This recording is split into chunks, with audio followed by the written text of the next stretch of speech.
आइए आज हम समझते हैं नागरिकता के बारे में, यानी कि सिटीजनशिप के बारे में। अगर हम बात करें नागरिकता की, तो नागरिकता का सीधा संबंध आप लोगों से है। और नागरिकता उसे कहेंगे जो केंद्र सरकार के द्वारा हमारे देश में रह रहे व्यक्तियों को दिया जाता है, देशवासियों को दिया जाता है। ध्यान रहे कि भारत में जो नागरिकता आप लोगों को दी गई है वह केंद्र सरकार के द्वारा दी जाती है। नागरिकता एक ऐसा डॉक्यूमेंट है, एक ऐसा कागज है जिसके बेस पे आपको सरकार से कुछ छूटें मिलती हैं या फिर आपके काम में आसानी होती है।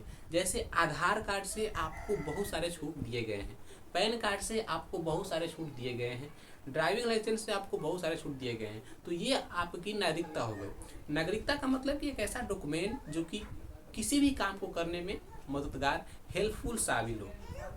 ठीक है। अब देखिए, नागरिकता को हम संविधान के भाग 2 में रखे हैं। किस में रखे हैं? नागरिकता को संविधान के भाग 2 में रखे हैं। और भारत की नागरिकता एकहरी है। एकहरी का मतलब कि हमको केवल देश के अनुसार ही नागरिकता दी गई है, न कि राज्य के अनुसार। आप भारत के नागरिक हैं, न कि किसी राज्य के नागरिक हैं। आप पश्चिम बंगाल के नागरिक नहीं हैं, आप पश्चिम बंगाल के निवासी हैं। आप असम के नागरिक नहीं हैं, आप असम के निवासी हैं। आप कर्नाटक के नागरिक नहीं हैं, आप कर्नाटक के निवासी हैं। यानी कि पंजाब, राजस्थान, गुजरात, हरियाणा, बिहार, यूपी, जितने भी राज्य हैं उन सभी के आप केवल निवासी हैं, न कि उन सभी राज्यों के आप नागरिक हैं। हाँ, आप नागरिक हैं तो केवल देश के, यानी कि भारत के आप नागरिक हैं, राज्य के आप निवासी हैं। इतना आप लोगों को ध्यान देना है। तो केवल एक से आप लोगों को नागरिकता मिली है। तो भारत में क्या है? एकहरी नागरिकता है, जो कि बहुत ही महत्वपूर्ण ये है। और यह क्वेश्चन बहुत बार पूछा है कि भारत की नागरिकता कैसी है, तो एकहरी है। और अमेरिका की नागरिकता दोहरी है। दोहरी का मतलब कि जिस देश में व्यक्तियों को 2 जगह से नागरिकता मिलती है। तो अमेरिका में रह रहे लोगों को एक तो देश के अनुसार मिलता है और एक राज्य के अनुसार मिलता है। तो देश में के अनुसार 1 हो गया और राज्य के अनुसार 2 हो गया। तो दोहरी नागरिकता किस देश के नागरिकों को मिली है? तो अमेरिका के। और केवल एक से नागरिकता किसको मिली है? तो केवल एक से भारत के लोगों को। अब देखिए, नागरिकता को संविधान के भाग 2 में रखा गया है और इसको अनुच्छेद 5 से लेकर के 11 तक इसका वर्णन किया गया है। ठीक है। नागरिकता शब्द जो है, नागरिकता जो विधि है, जो कानून है कह सकते हैं, जो एक प्रणाली की तरह काम करता है, यह ब्रिटेन से लिया गया। कहाँ से लिया गया है? ब्रिटेन से लिया गया है।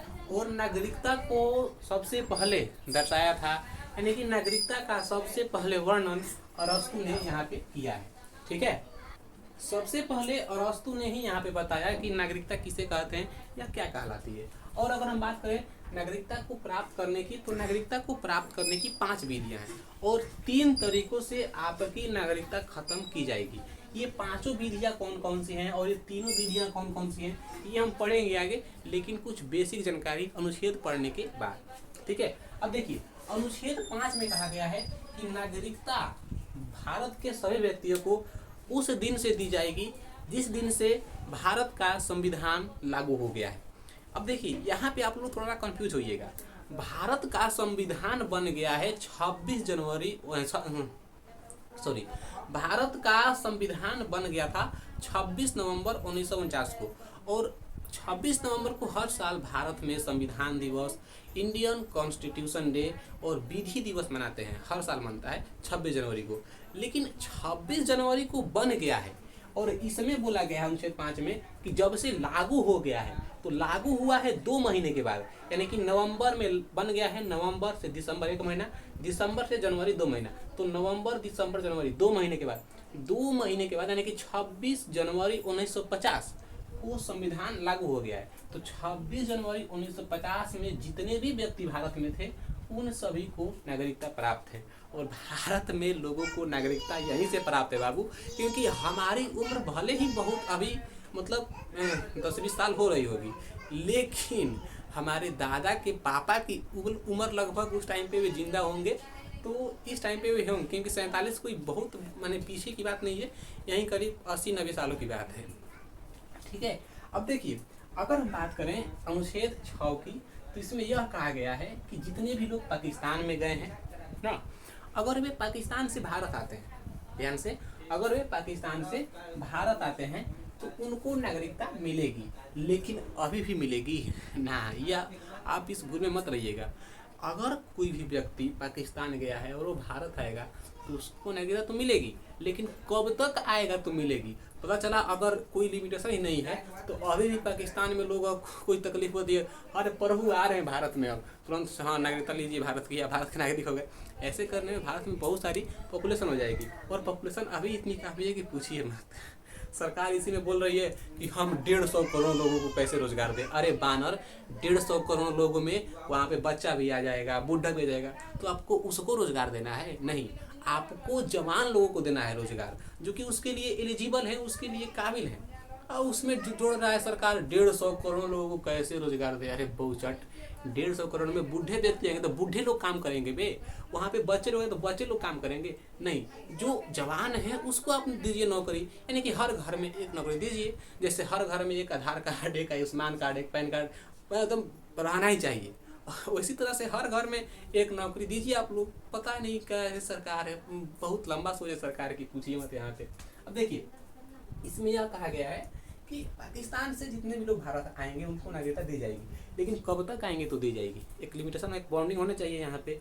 तो यहाँ पे बाउंडिंग की गई 19 जुलाई 1948 तक, यानी कि अगर इस डेट तक पाकिस्तान से भारत में लोग आएंगे तो उनको नागरिकता दी जाएगी। और इस डेट को कहा गया परमिट रूल, कहा गया यहाँ पे परमिट रूल कहा गया यहाँ पे, ठीक है।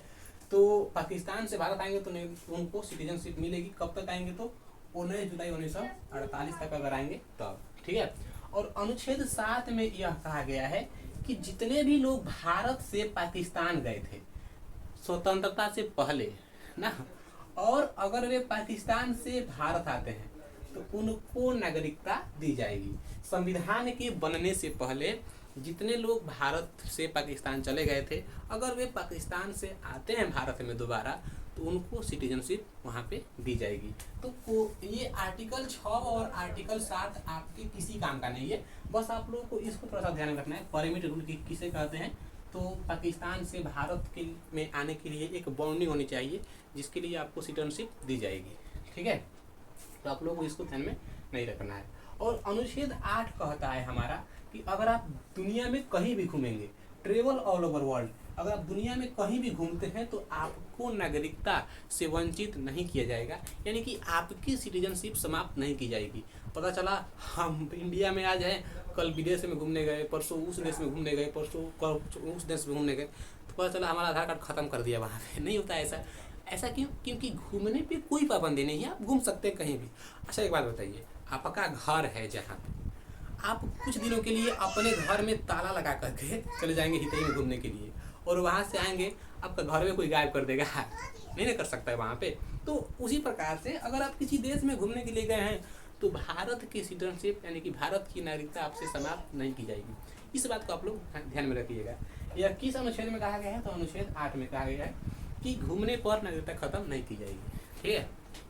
अब देखिए, यहाँ पे अनुच्छेद 9 में कहा गया है कि अगर आप विदेश की नागरिकता को लेते हैं तो आपकी नागरिकता खतरे में पड़ जाएगी, यानी कि भारत की नागरिकता आपसे छीन ली जाएगी।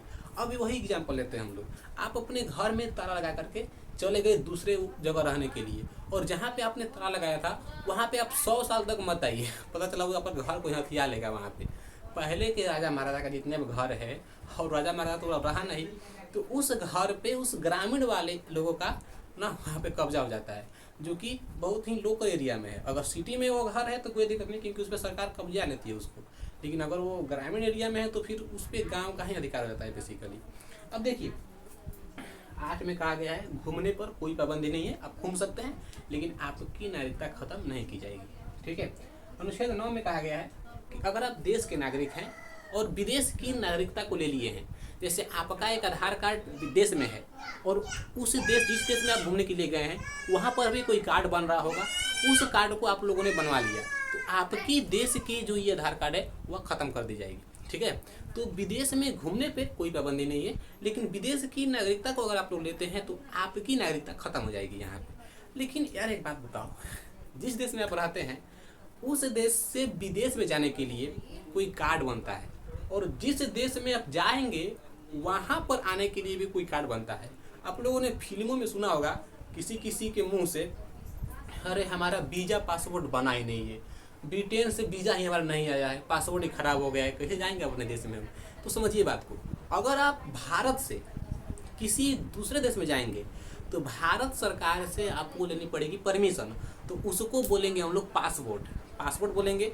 भारत से विदेश में जाएंगे तो पासपोर्ट लेना पड़ेगा, लेकिन जहाँ पे हम लोग जाएंगे ना, जहाँ पे हम लोग जाएंगे, जिस देश में हम लोगों को जाना है, सपोज आपको जाना है जर्मनी में, तो भारत से जर्मनी में जाने के लिए आपको लेना पड़ेगा पासपोर्ट भारत से।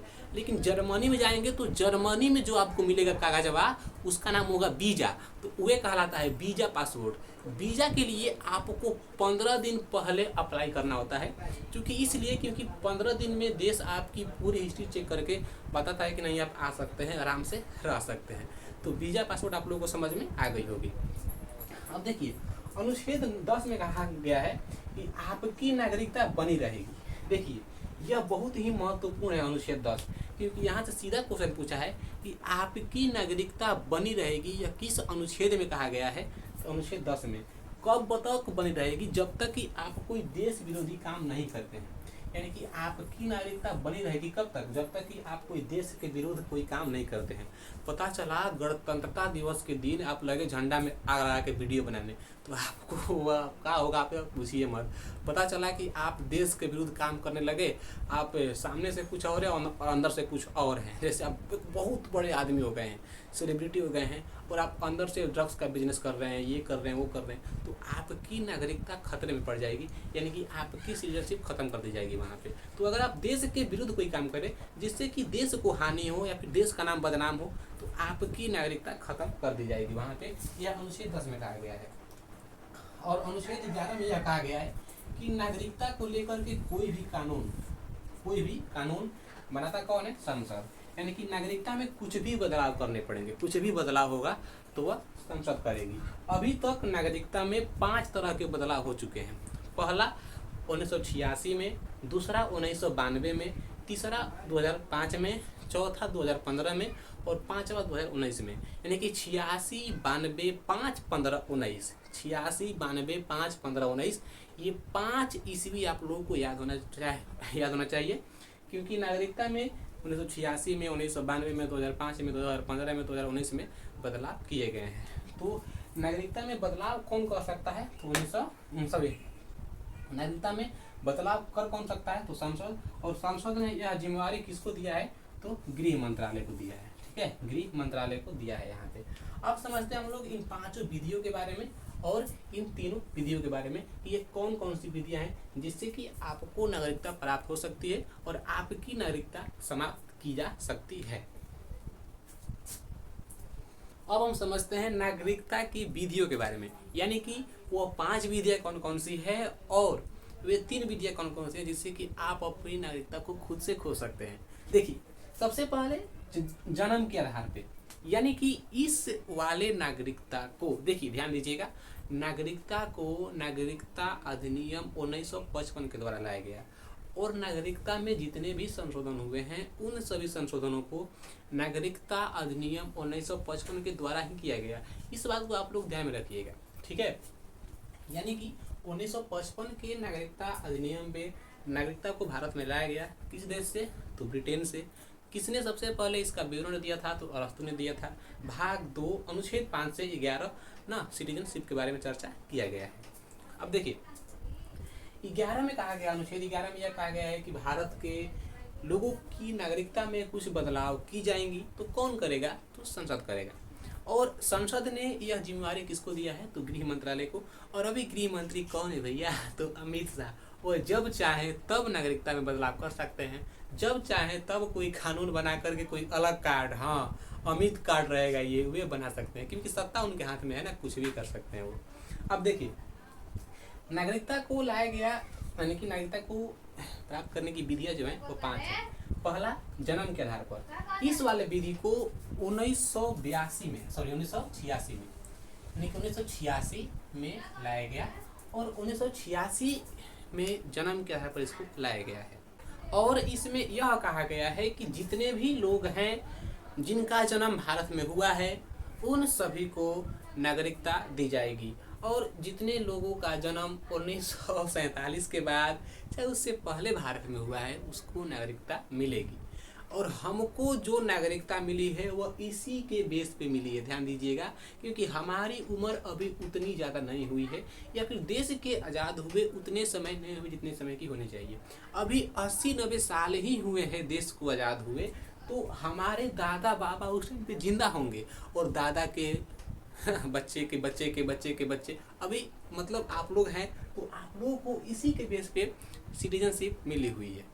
इसको यानी कि वंश के आधार पर नागरिकता भी दी जाएगी। इसमें यह कहा गया है कि अगर कोई लड़का है और उसका जन्म विदेश में होता है, चाहे भारत में होता है, लेकिन उसकी मम्मी और पापा में से कोई भी एक अगर भारतीय है, जैसे सानिया मिर्जा का लड़का है, गाना है ना सानिया मिर्जा के नथुनिया, तो उसी के बेस पे यहाँ पे यह कहा गया इसमें कि यानी कि नागरिकता प्राप्त करने की दूसरी विधि में कहा गया है कि अगर कोई लड़का है, उसका जन्म विदेश में हुआ है चाहे भारत में हुआ है, उसकी माता पिता में से कोई भी एक अगर भारतीय है, तो उस लड़के को, न कि उसके माता पिता को, उस लड़के को नागरिकता दी जाएगी।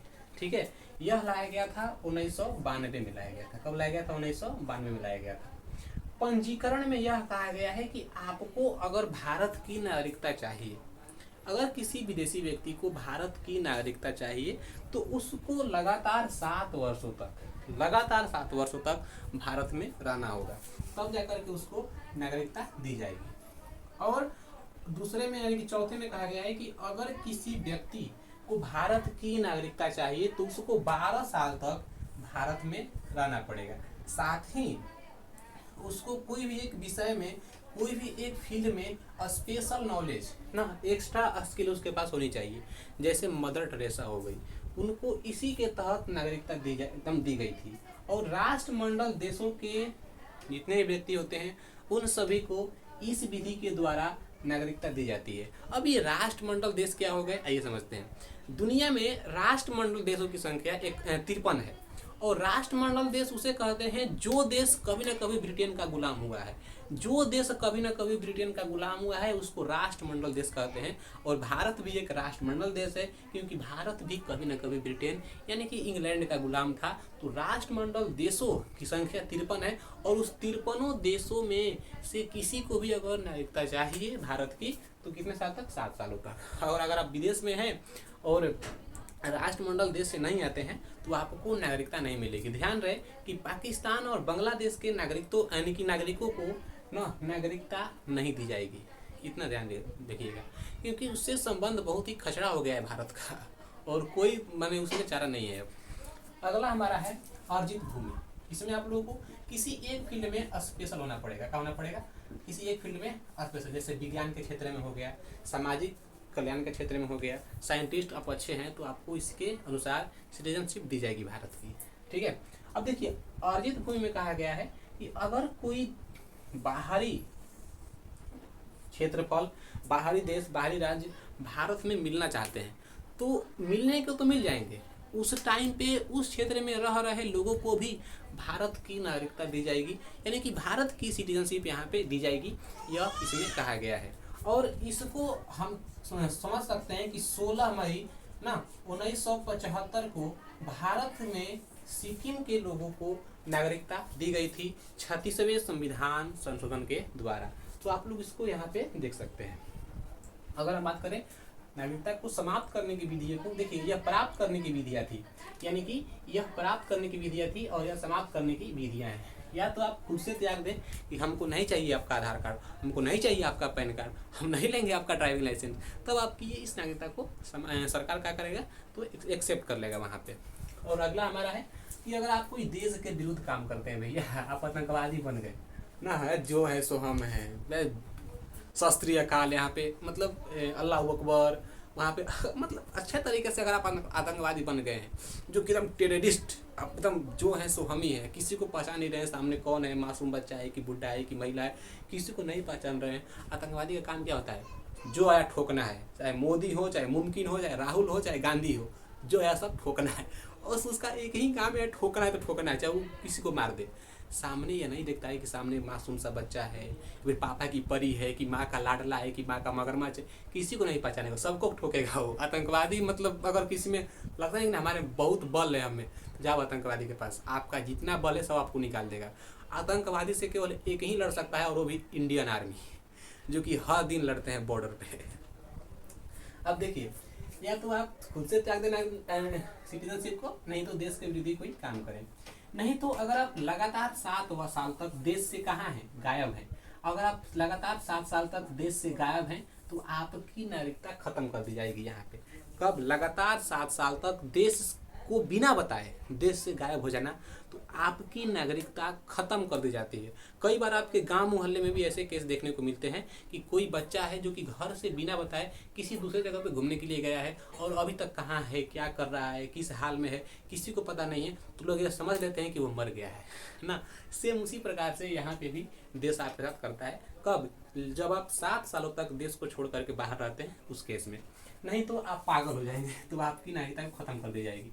नहीं तो आप आतंकवादी हो जाएंगे तो आपकी यहाँ पे नागरिकता को खत्म कर दी जाएगी। अब कुछ बेसिक से नॉलेज को हम लोग लेते हैं। कुछ बेसिक से वर्ड का मतलब आप लोगों को पता होना चाहिए। आप लोगों ने साउथ फिल्मों में सुना होगा कि उसका लड़का एनआरआई है, मेरी बेटी एनआरआई है। तो भैया एनआरआई का मतलब होता है कि अगर आपका लड़का, अगर आप एनआरआई बनना चाहते हैं तो आपको देश को छोड़ करके 6 महीने तक देश से बाहर घूमना होगा, यानी कि देश से बाहर रहना होगा। अगर आप देश से 6 महीने तक बाहर रहते हैं तो सरकार आपको एक अलग दर्जा देती है, एक अलग पद देती है जिसका नाम है एनआरआई, नॉन रेसिडेंट इंडिया।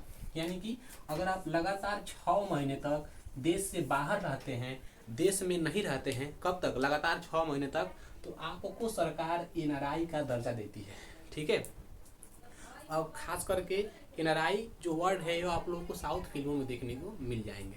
अब देखिए, एक है CAA। CAA कोई अलग कानून नहीं है, बस इसी को हल्का सा चेंज करके, देशीकरण कोई हल्का सा चेंज करके यहाँ पे इसको न बना दिया गया। और इसको बनाया गया नागरिकता संशोधन 1955 के अधिनियम में संशोधन करके 2019 को। और इसमें यह कहा गया कि जितने भी लोग पाकिस्तान, बांग्लादेश और अफगानिस्तान से 31 दिसंबर 2014 से पहले उस देश से भारत में आए हैं, क्योंकि उस देश के वे अल्पसंख्यक होने चाहिए ना। अल्पसंख्यक का मतलब हिंदू और मुस्लिम को छोड़ करके, क्योंकि इसकी संख्या बहुत ज़्यादा है उस देशों में। तो अल्पसंख्यक होने चाहिए, जैसे हिंदू हैं, जैसे मुस्लिम हो गए, सॉरी मुस्लिम नहीं, सिख हो गए, ईसाई हो गए, पारसी, यानी कि अल्पसंख्यक लोग अगर 31 दिसंबर 2014 से पहले भारत में आए हैं तो उनको नागरिकता मिलेगी ना। यह अधिनियम कब बनाया गया? 2019 में, यानी कि 19 के संशोधन करने के बाद इसको बनाया गया है। ठीक है। कब? तो 31 दिसंबर 2019 को। CAA का फुल फॉर्म होता है यहाँ पे citizenship amendment act. Citizenship amendment act यहाँ पे हो जाएगा। यह लाया गया 2019 में, जो कि नागरिकता संशोधन का सबसे अंतिम वहाँ पे बदलाव किया गया। एक और है आप लोगों का NRC। NRC जो कि लाया गया ना 26 मार्च 1971 को। और इसमें यह कहा गया कि जो भी लोग, देखिए 1971 में पाकिस्तान और बांग्लादेश के बीच में लड़ाई हो रही थी, और इस लड़ाई के दौरान बांग्लादेश और पाकिस्तान के बहुत सारे लोग जो थे, जो कि इस लड़ाई में घायल हो चुके थे, या फिर सरकार के द्वारा उन पर बहुत ही दबाव दिया जा रहा था, बांग्लादेश और पाकिस्तान के गवर्नमेंट के द्वारा, वहाँ के फौजियों के द्वारा उन महिलाओं पे, इससे अलग अलग तरह के, मतलब बहुत ही परे हो जाता है मैंने उस दौर में जाना, क्योंकि पाकिस्तान वाले इतने नीच हो सकते हैं उस दौर में जा करके बांग्लादेश के 3000 महिलाओं को वहाँ पे रेप कर दिए पूरा रातों रात। इतना घनिष्ठता से वहाँ पे उन लोगों ने काम किया था। तो 1900 यानी कि 26 मार्च 1971 से पहले बांग्लादेश और पाकिस्तान से जितने भी लोग अगर भारत में आए हुए हैं उन सबको नागरिकता भारत सरकार देगी। इसमें NRC में कहा गया है। ठीक है। और NRC में कहा गया है कि नागरिकता उनको भारत सरकार देगी। और NRC का फुल फॉर्म होता है नेशनल रजिस्टर ऑफ सिटीजन्स। इसमें यह 30 गो डॉक्यूमेंट में से कोई भी एक आप लोगों को सरकार को दिखाना होता है कि नहीं ये हमारे पास है। NRC का रजिस्ट्रेशन 2015 में शुरू हो गया था। इसमें बस आप लोगों को इतना समझना है कि NRC का मतलब कि पाकिस्तान और बांग्लादेश से भारत में आए लोगों को नागरिकता देना। यह अधिनियम, यह जो सुप्रीम कोर्ट ने यह कहा था 2013 में कि जितने भी लोग 26 मार्च 1971 से पहले भारत में आए हैं उनको नागरिकता देगी भारत सरकार ना। लेकिन किस देश से आए होंगे? तो पाकिस्तान और बांग्लादेश से आए होंगे, तब जाके उनको नागरिकता भारत सरकार के द्वारा दिया जाएगा। अब एक और शब्द है एनपीआर। एनपीआर जो है इसका फुल फॉर्म होता है नेशनल पॉपुलेशन रजिस्टर। यह जनगणना को बताता है। एनपीआर में हम लोग जनगणना में माने कि जनगणना मतलब कितने भारत में लोग हैं, कितनी महिलाएं हैं, कितने पढ़े लिखे लोग, कितनी महिलाएं पढ़ी लिखी लोग हैं, कितना महिलाओं का शिक्षित दर है, कितना पुरुषों का श्रमिक दर है, इन सब के बारे में जनगणना में वहाँ पे बताया जाता है। किस राज्य का पॉपुलेशन कितना है, कौन सा राज्य गरीब है, कौन सा राज्य अमीर है, सब उसके बारे में इसमें बताया जाता है। तो एनपीआर का मतलब कि नेशनल पॉपुलेशन रजिस्टर। अब देखिए, अब समझते हैं संशोधन में यानी कि नागरिकता में कौन कौन से बदलाव किए गए हैं। आप लोगों ने पढ़ा होगा, यानी कि हम वीडियो को शुरुआती में ही आप लोगों को बताए हैं कि नागरिकता में 1986 में बदलाव किए गए, 1992 में बदलाव किए गए, फिर 2005 में बदलाव किए गए, ठीक है, फिर 2015 में बदलाव किए गए, फिर 2019 में बदलाव किए गए। अगर हम बात करें 86 की तो 86 आप लोगों ने पढ़ लिया है। अगर हम बात करें 92 की तो 92 आप लोगों ने पढ़ लिया है। देखिए 86 में आप लोगों ने पढ़ा इसके बारे में, क्योंकि इसमें बदलाव करके इसको जोड़ा गया, 92 में बदलाव करके इसको जोड़ा गया। ये सभी काम हुए हैं नागरिकता अधिनियम 1955 के द्वारा। अब हम समझते हैं 2005 वाले और 2015 वाले ना बदलाव के बारे में। तो एक समिति थी 2005 में, लक्ष्मीकांत सिंघवी समिति। देखिए लक्ष्मीकांत सिंघवी समिति जो कि 2005 में बदलाव किए गए, और इस बदलाव में यह कहा गया कि विदेश में जितने भी उद्योगपति लोग हैं, जितने भी धनी मनी लोग हैं, अगर वे भारत में आना चाहते हैं तो उन व्यक्तियों को भारत सरकार वीज़ा न दे, यानी कि वीज़ा फ्री कर दे उनके लिए। जैसे वीज़ा हमने आप लोगों को पहले ही बताया है कि वीज़ा उस देश में जाने से पहले उस देश की अनुमति लेनी पड़ती है, और जो अनुमति देश देगा उसी को वीज़ा कहते हैं। सपोज अगर हमको भारत से जाना है पाकिस्तान में, तो पाकिस्तान हमको जो कार्ड देगा वो कहलाएगा वीज़ा, लेकिन भारत हमको जो कार्ड देगा वो कहलाएगा पासपोर्ट। तो 2005 में लक्ष्मीकांत सिंघवी समिति थी। इसने बोला कि बड़े बड़े उद्योगपति जो लोग हैं, बड़े बड़े जो बिजनेसमैन लोग हैं, इंटरप्रेन्योर जो बड़े बड़े लोग हैं, उनको भारत सरकार वीज़ा फ्री कर दे, यानी कि उनका जब मन करेगा भारत में आएंगे और जब मन करेगा तब भारत से जाएंगे। तो सरकार को ये सुझाव अच्छा लगा और होना भी चाहिए, क्योंकि बड़े बड़े लोग हैं तो भारत में आएंगे, तो अगर उनको भारत के अनुसार ट्रीट किया जाएगा तो फिर वो भाग जाएंगे। इसलिए उनको उनके अनुसार ट्रीट करना उचित रहेगा, क्योंकि उनके अनुसार अगर हम उसको एकदम ट्रीट करेंगे तो भारत में लंबे समय तक रहेंगे, और जब लंबे समय तक रहेंगे तो भारत की इनकम थोड़ा बहुत ग्रो होगा। यानी कि अगर भारत के रहन सहन चाल ढांचा अगर वे अच्छे तरह से ना इम्प्रेस हो गए तो एक कंपनी भारत में भी डाल देंगे वहाँ पे, तो ऐसे भारत सरकार को भी फायदा होगी वहाँ पे। 2015 में कहा गया कि भारत में एक कानून लाया गया ना, ओवरसीज सिटीजनशिप। ओवरसीज सिटीजनशिप, ठीक है, ओवरसीज सिटीजनशिप लाया गया, और इसमें यह कहा गया कि जो विदेशी नागरिक हैं, अगर वे देश के नागरिकता नहीं लिए हैं, जैसे कोई बहुत बड़े मान लीजिए एलोन मस्क हैं, ठीक है, एलोन मस्क हैं चाहे मार्क जगरबर्ग हैं, अगर ये अपने देश की नागरिकता को लिए हुए हैं और अगर भारत सरकार इनको ओवरसीज सिटीजनशिप देती है तो इसके अनुसार ना ये इनको भारत की भी नागरिकता मिल जाएगी। ध्यान दीजिएगा कि ओवरसीज सिटीजनशिप का नाम पहले का पर्सनल ऑफ इंडिया ओरिजिन है। क्या है? पर्सनल ऑफ इंडिया ओरिजिन, यानी कि POI है। यह पहले का नाम है और यह वर्तमान का नाम है। यह खत्म हो गया है, अभी फिलहाल में यह है। तो ओवरसीज सिटीजन ऑफ इंडिया यह किसको दिया जाता है? तो बड़े बड़े लोगों को जो कि विदेश की नागरिकता को लिए हैं और उसके साथ साथ भारत की नागरिकता को भी लिए हैं, यह उसको दिया जाता है। और इसको लाया गया था, इस नियम को लाया गया था 2015 में, क्योंकि इस वाले अधिनियम में बदलाव करके, यानी कि 2015 में। सबसे पहले देखिए यहाँ पे आप लोग कंफ्यूज होइएगा कि नागरिकता में संशोधन किस अधिनियम के दौरान किया गया है। तो नागरिकता संशोधन अधिनियम, चाहे नागरिकता अधिनियम 1955 के दौरान नागरिकता को भारत में लाया गया, उसमें बदलाव किए गए, उसमें बहुत सारे चेंजिंग वहाँ पे किए गए थे। सबसे पहले बदलाव, यानी कि सबसे पहला संशोधन 1986 में, दूसरा 92, तीसरा 5, चौथा 15, 15 में इसको लाया गया 9 जनवरी को, ठीक है। और 2019 में आप लोग यहाँ पे देख ही सकते हैं कैग, यानी कि CAA सिटीजनशिप अमेंडमेंट एक्ट 2019, इसमें 12 साल की अवधि को घटा करके केवल 5 साल तक कर दिया गया, ठीक है। और इसको लाया गया था 31 दिसंबर 2014 को, और इसमें 5 साल जब हम लोग ऐड करेंगे 2019 में हो जाता है। तो 20 दिसंबर 2014 को यानी कि 2019 को ना पाकिस्तान के 7 आदमियों को इसके तहत नागरिकता दी गई थी। तो यह रही हमारी पूरी नागरिकता के बारे में। एंड आई होप कि आप लोगों को यह वीडियो अच्छे तरीके से समझ में आ गई होगी। एंड मिलते हैं एक अगली वीडियो में एक नए टॉपिक के साथ, तब तक के लिए धन्यवाद।